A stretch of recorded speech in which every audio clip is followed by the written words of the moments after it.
Unity. This is our meditation service, and you're welcome to sit in the front. We have some pillows on the front floor, and we have incredible pillows in our bookstore, and it's just a wonderful thing to bring your own pillow and just sit on the floor and really get into the yoga feeling of tipping on that pillow, letting your body move forward, and you can stay like this for a whole hour, and it's just such a centering thing, because it just naturally straightens your back. So if you'd like to sit on these pillows, and we even have more that I can put out, otherwise in the bookstore we have incredible ones that you could bring every Wednesday and purchase them. All right. If you would like to have a name called on the prayer list, all you have to do is write their name on a piece of paper that's by the prayer box and put it inside. And when it comes time to reading the names, which there's such an energy to that, then we will call out that name, and it'll be on the list for a month here, and then it goes to Unity Village for another month. Okay, we're going to be doing a chant, and it's call and response. That means I will sing a line, and then you'll sing a line.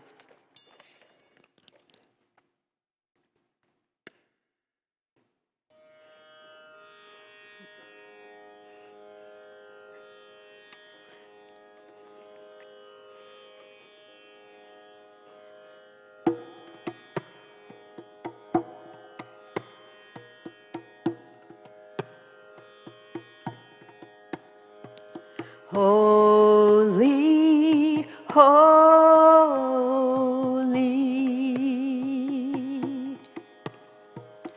holy, holy,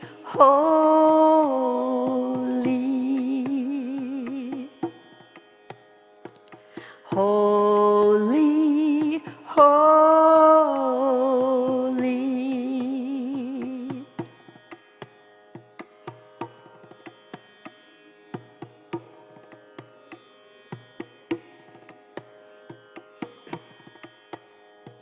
Holy,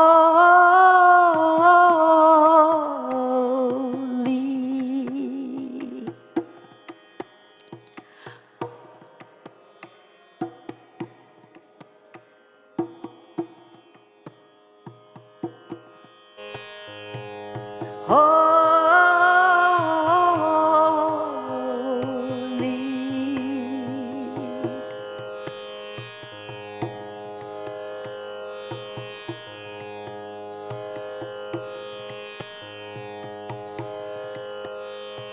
Living in the ecstasy of love, of love. Living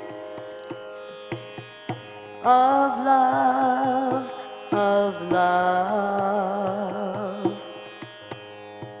Living in the ecstasy of love, of love. Living sea of love, of love, divine love, oh, divine love, oh, divine love, oh, divine love, oh.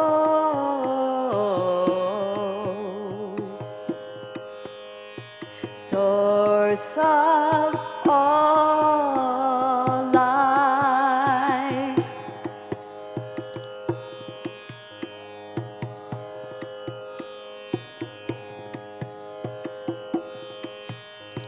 source of all life,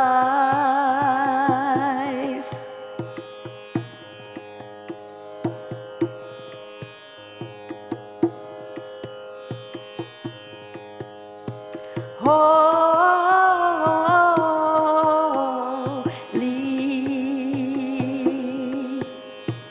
holy,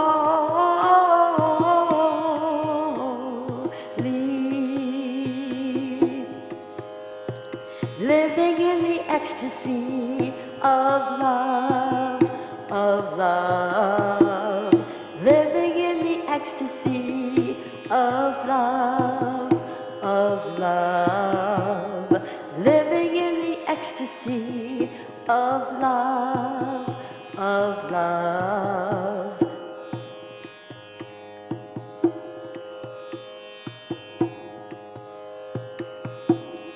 Divine love, oh, divine love, oh, oh,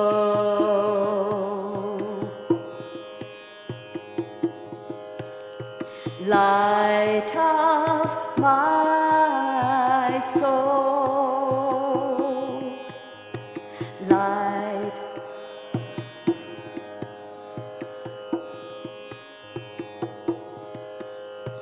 light of my soul.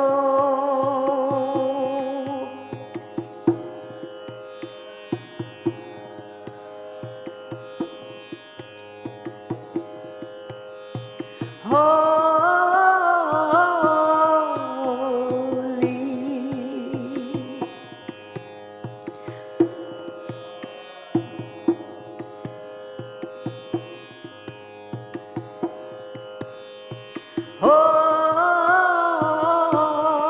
holy,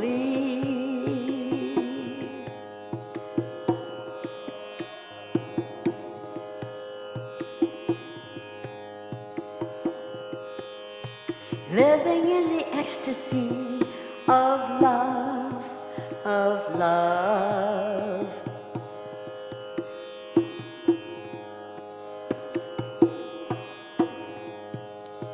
Living in the ecstasy of love, of love.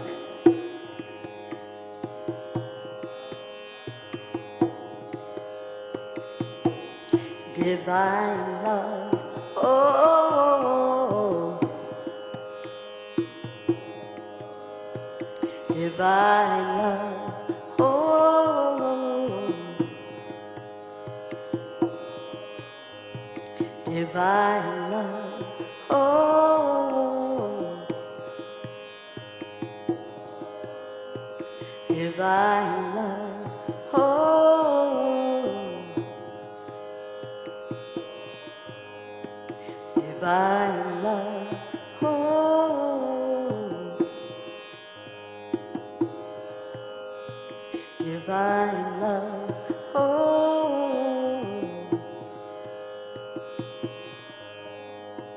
oh, oh, oh.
at the early morning Sunday service. I've been doing a series on life after death. The title of the series is actually Life Before, During, and After Death. And so many of the testimonies that are given by people that had life after death experiences and returned, they call them near-death experiences. But actually they were clinically dead for all intents and purposes. So it wasn't just near death, they were dead. And we're talking about thousands of reports on this type of experience. But many of them see such love and beauty in this experience. And many of them speak about moving through fields of the most gorgeous flowers, the colors of which are indescribable in our words. And it just gives you pause to reflect upon how taken for granted everything in our perception in the physical world is. Our perception in the physical world is so often just taken for granted. And I wonder if that's because the mind is forever pursuing something it deems to be valuable. And so it passes by what is truly beautiful and doesn't see it, doesn't experience it in any way, because the mind has got its focus on something it believes is necessary and valuable and must be achieved or gained.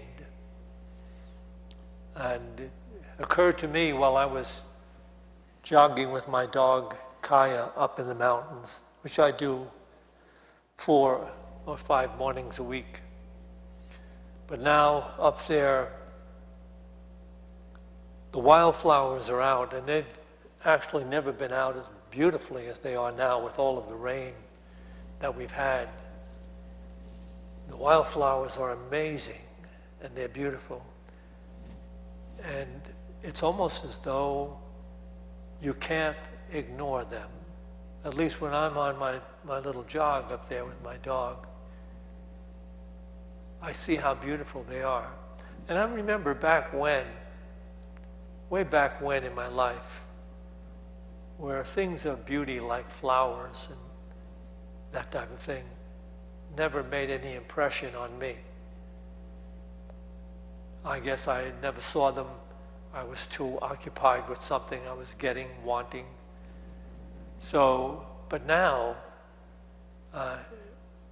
these people are talking about, these people that had life after death experiences are talking about the most beautiful colors, flowers. And I can't help think that if someone who grew up on the streets of some city and lived out a lot of years, maybe they're still young, maybe they've only been there 7, 10 years, maybe they're 12 years old. But if they were taken up to the place where I jogged with my dog through those hills and saw those flowers, it might be overwhelming for them.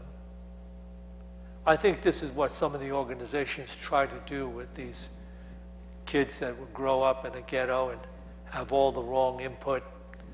And so they take them out on these, excursions in the woods to be in nature. And for many of them, it's very, very enlightening and very wonderful. It's almost, for many, life-changing experience. But what dawned on me is the life after death experience would have to really go some now in order to be as brilliant and as beautiful.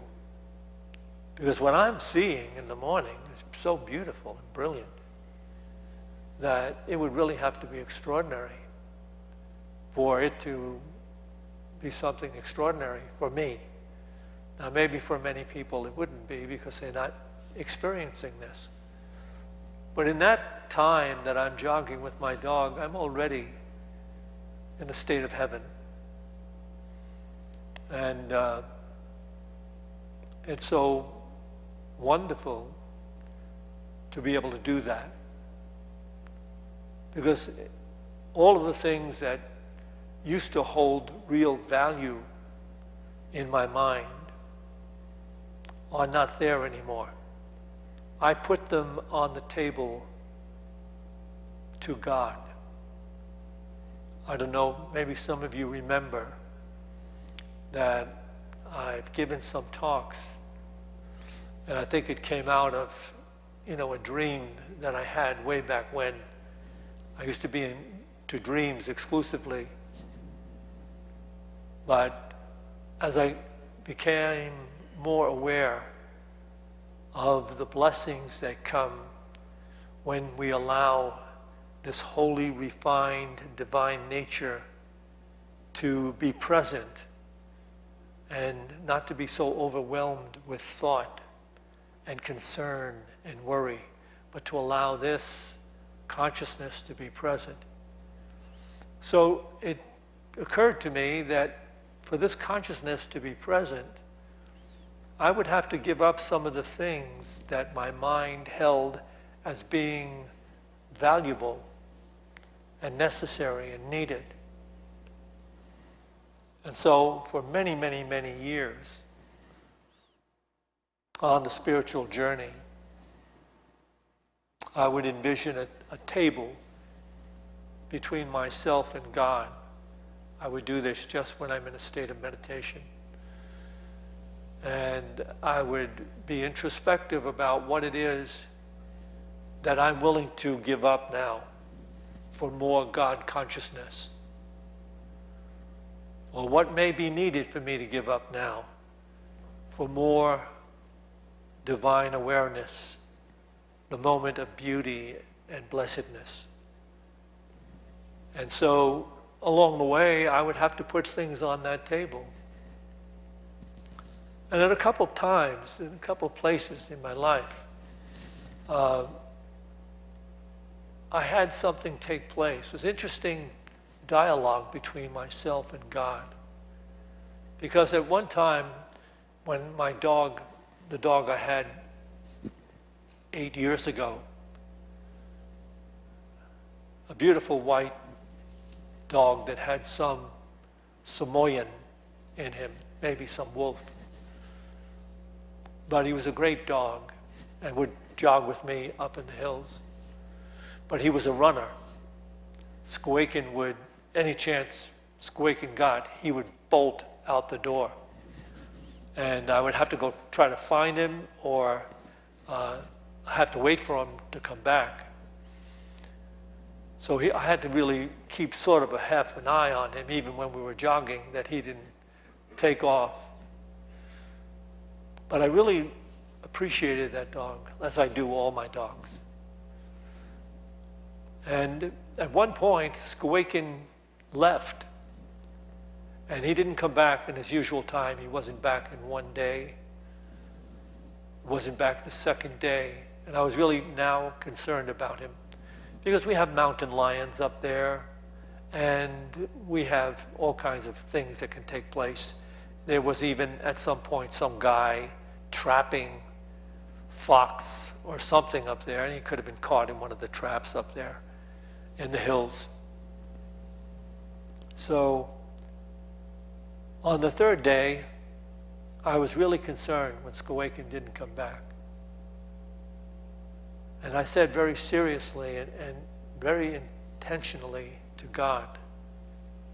I never put Skawaken on the table. Never. And so this is not part of our agreement. And it was on the fourth day that Skawaken came back, and he was in terrible shape. And it seemed to me that he had somehow gone through some horrible experience. But he was sick. We had to put a castor oil pack on his stomach. His stomach had turned, and he wasn't eating, and he was all matted and messed up, and he was like he had been dead. It is possible that he had been dead.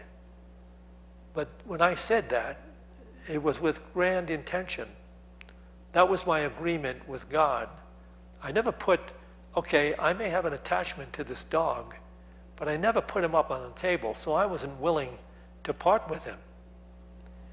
So it was an interesting dialogue, and the fact that he came back, as a matter of fact, was interesting that Norma as well had said some type of prayer with an ultimatum in it to God about bringing back Skawaken. So we got him back. And these are interesting things, because my life, as it is with yours, because you're here, you're seeking through meditation to live more effectively, beautifully, joyfully in the awareness of the presence of God. And you will find that, and I'm sure that you have your own little awakenings along the way, as I did and still do. These little awakenings lead to a grand and beautiful place, because I would never trade the life I am living now. Not one day sooner. I wouldn't go back one day. This day I'm living is the most beautiful day. So I wouldn't trade it for anything back then. And I mean back when there were times when things were going really good in the physical world. Young and ambitious in New York City, on tour with summer stock companies, and lots of the treasures and pleasures of the world, they could not compare to the joy of being God conscious. And that's all that we're doing here. We're moving toward God consciousness, so that at some point in our experience, there is no fear.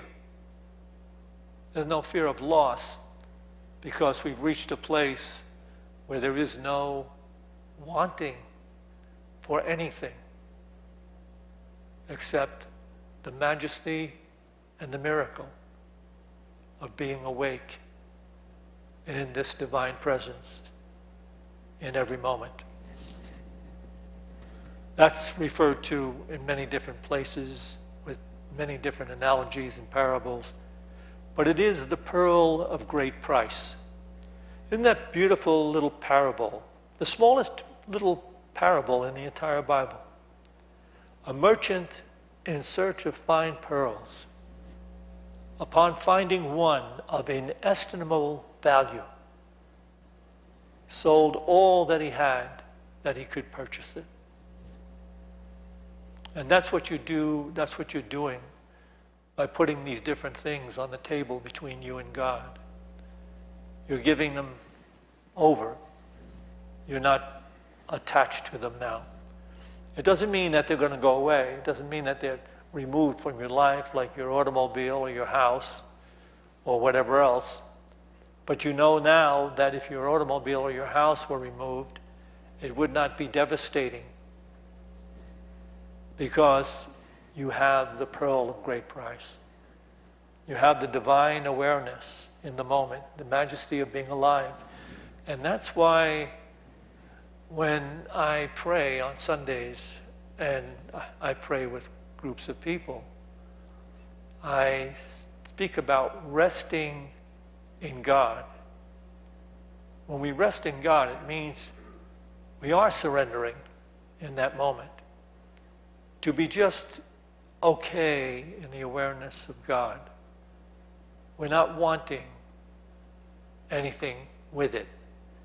We're not looking that our relationship with God will accomplish something that we need or want, but we are simply willing to be in this incredible presence. So I say something like resting in the presence of God, taking it as a mantra, resting in the presence of God. Resting in the presence of God brings peace. Resting in the presence of God heals my relationships. Resting in the presence of God heals my mind. Resting in the presence of God heals my life. So, this resting means in any given moment, in any given place, under any given circumstances, one can remove one's attachments and just rest in that moment, knowing I'm just resting in the presence of God. So you're just releasing the mind from its incessant quest for something else. When we do the work long enough, we recognize that the mind never stops questing for something else. And the amazing thing about that is if you're really introspective and on the spiritual journey, you begin to recognize how the mind is questing for something, and then when it is attained or gained, you no longer have that interest in it, or the great interest in it. In other words, what happens is it becomes taken for granted. If we just look at our lives and see how much we have now taken for granted that we have, it shows how illegitimate the whole quest for anything in the world is. It's not legitimate because it doesn't bring anything of lasting value. So the mind is questing for this and questing for that, and questing for the promotion, questing for more money, questing for, the better relationships, or to heal a relationship, or questing for this. And we don't rest enough in our divinity.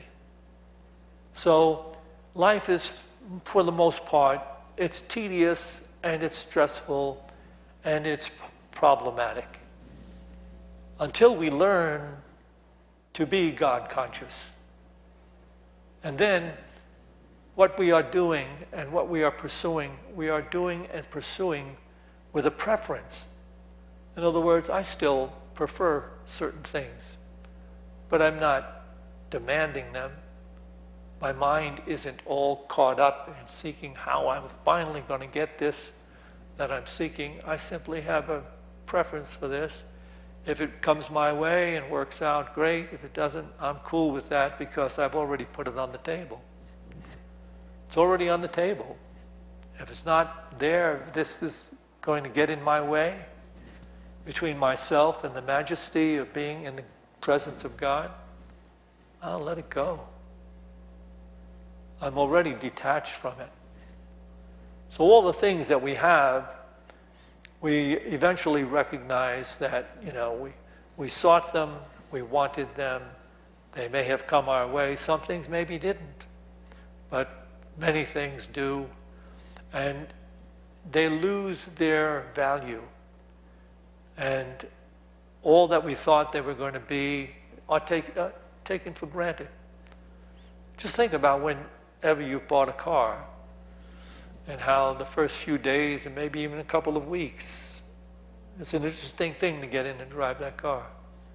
But how long is it before you're taking it for granted? Or even a house. or any particular thing that the mind has quested for, maybe some type of profession or some job, thinking this is going to be the all-inclusive happiness that I'm seeking. But it pales and it diminishes, because anything that's outside of us isn't eternal. So, we are prayerfully moving forward through prayer and meditation to be filled with the moment, willing to be present in the moment. That's what mastery is, by the way. You see, in the New Age and in many of the different things that people are touting as the way to God or happiness in the New Age, is all about mind over matter.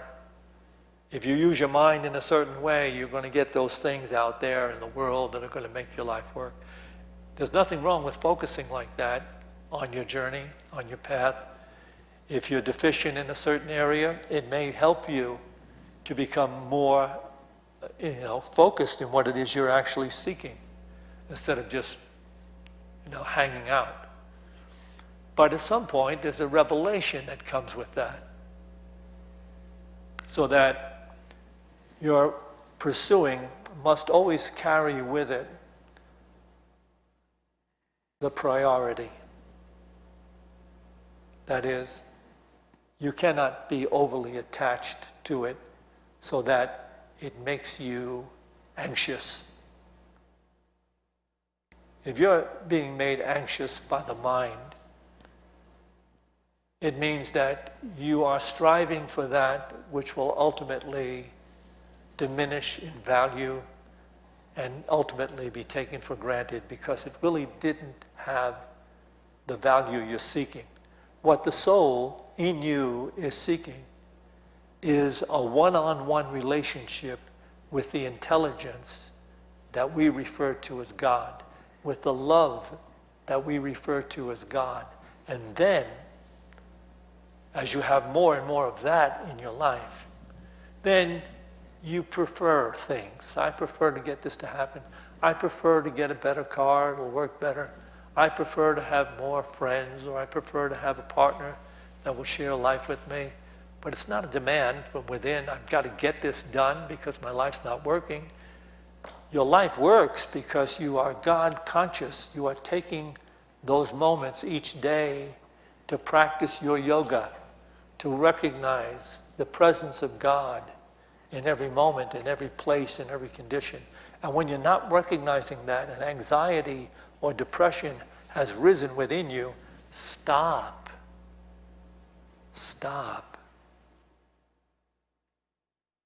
Examine the thoughts that are making you feel anxious. And know that in that moment that you're examining those things, you can say, so what? And choose peace. And do your prayer. I'm resting now in the presence of God. Everything is perfect. I'm resting in the presence of God.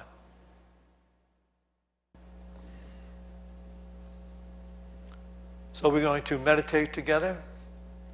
Our Tibetan bowls will help us do that. They're calibrated to excite the particular chakras on that energy level that give expression to the physical body through the mind.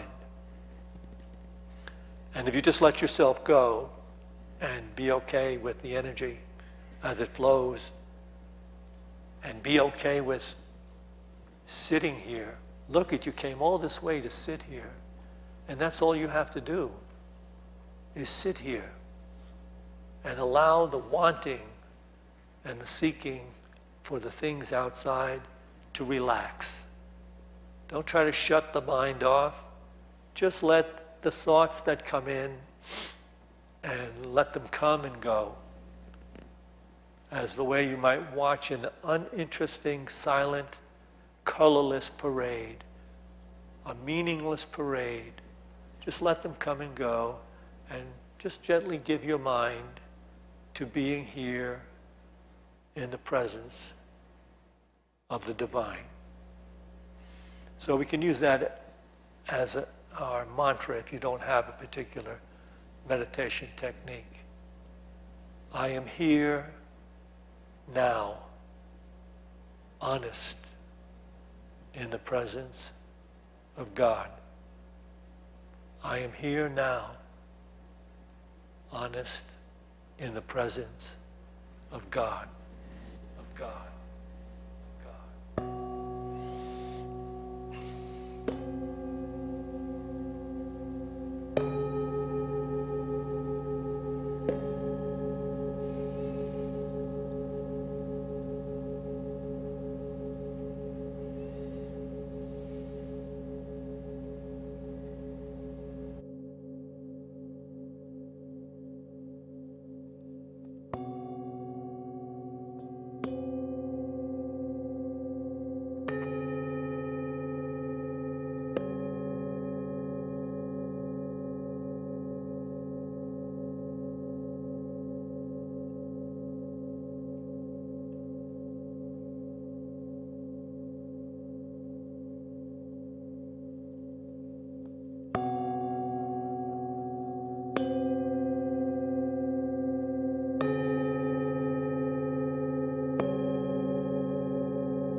We will now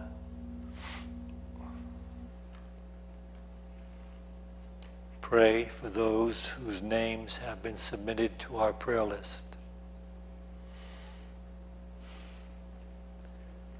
Norma will call the names. If you know the person whose name is called, just recognize that person being healed physically, mentally, and spiritually. If you don't know the person whose name is called, just see the name in light, just a moment, flashing light. Ruth Hale, Mary Maston, Charles Bolta, Yvonne Iden, Chris and son Jeremiah, Annie and Ivan, Ann Courtney, Mary Jane Bartos, Diane, Jack, Steve, Kara, Deb McKee, Lori, Mary, Nola, Iden Toby, Josh and Cameron and Reed, Roxy and John, Jane and Roger, Carrie, Tux, McKenna, Andrea Merritt, Brad McClintock, Wayne Bartolet, Raquel Corbin, Sally, Maggie, Bonnie, Tate, Martin, Deborah Littlefield, Dell and family, Marnie, Bill Hartman, Gail Wagner, Bonnie McDonald, Cameron and Reed Berg, Gabby Vivekananthan, Mary Ingellis, Craig A., Lori, Bonnie, Kathy Schiller, Kale, the unemployed, the homeless, Dahlia, Kate, Vanessa, Susanita, Sylvia, Carol, Kim, Alice Maston, Nola, Eden and Toby, Sandra Singer, Leslie, Carolyn, Brad McClintock, Jean H., Michael, Tim, Dan, Eric, Kathy Danskin, Steve Taylor, Dennis Drake, Nick, Brandon, Isabella, Aiden, Dan, Peter, all the adults and children at the borders, air, water, earth, animals, water creatures, birds, all of life. And you could call out a name if it wasn't called out at this time. D. Matthew, S. Casey, S. Daniel.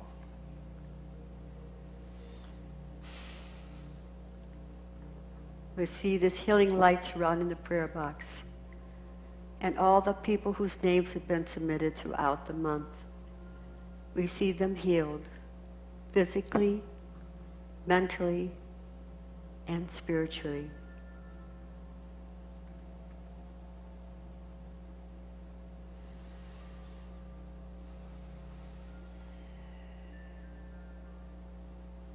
Let us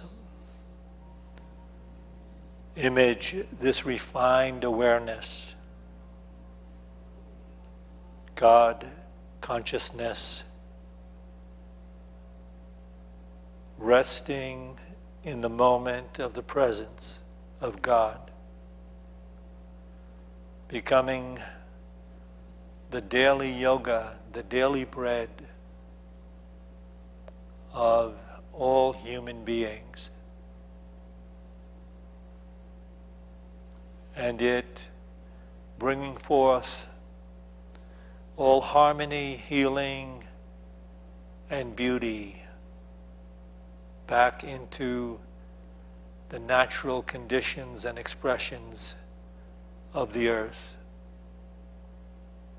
purifying the waterways, the airways, the minerals, the land, a restoration of the pristine planet Earth, recognized as the jewel in the diadem of the living God. As we pray, the light of God surrounds us. The love of God enfolds us. The power of God protects us. The presence of God watches over us.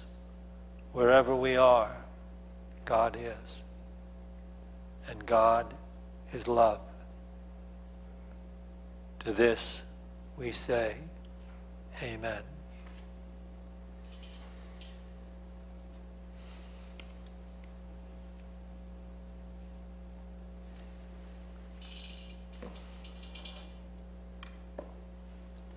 We will take an offering for unity now.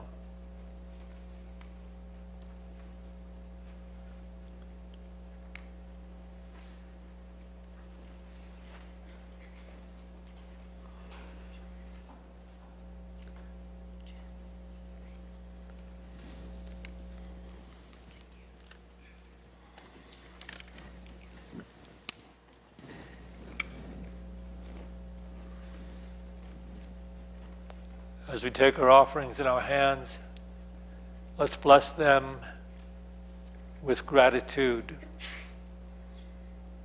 and this offering statement. Divine love blesses and multiplies all that I give and all that I receive because I give. Together, please. Divine love blesses and multiplies all that I give and all that I receive because I give.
Join me now, please. We dedicate this tithe to the will and the work of the Spirit of truth, the Spirit available to each of us, the Spirit that joins all of us. We dedicate this tithe to the victory of the Spirit of truth. Amen.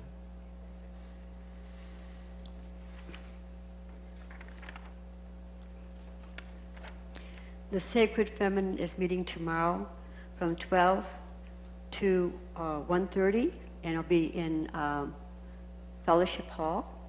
All women are invited. And we're going to be having a potluck on Sunday after the second service. And then we're going to be having a concert at 1 p.m. Tickets are $10. And it's the Levins. And that will be in the sanctuary. And Who is doing the concert? the Levins, I don't know who they are. Well, I heard really good talk in the office about them. We should have some little more information. Right. Okay. All right.